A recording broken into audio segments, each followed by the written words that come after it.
Have you ever wondered why underfilled and overfilled in drinks is no longer prevalent like it used to be in the past?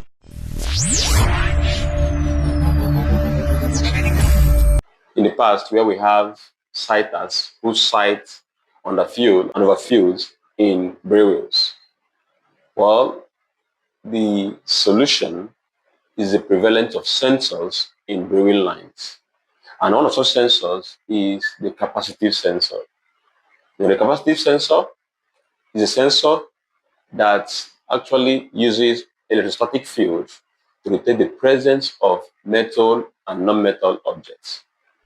So for capacitive sensors, how big or how small a material is doesn't actually make much sense to it.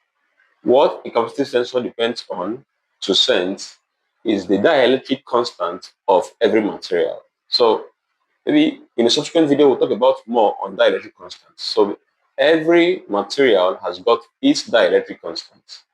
And because the capacitive sensor senses objects based on their dielectric constant, this makes it easy for a capacitive sensor to sense the contents of a container.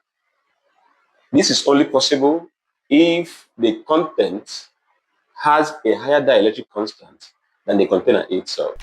So I'll take, for example, most of the drinks are made of water, and water has a high dielectric constant.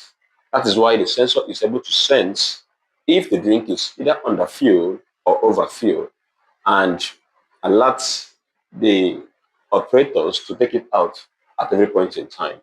So a capacitive sensor can be used for both metals and non-metals. And like I said earlier, how big or how small an object is not the concern or the main thing the capacitive sensor actually looks at. What a capacitive sensor looks at is the dielectric constant of the material.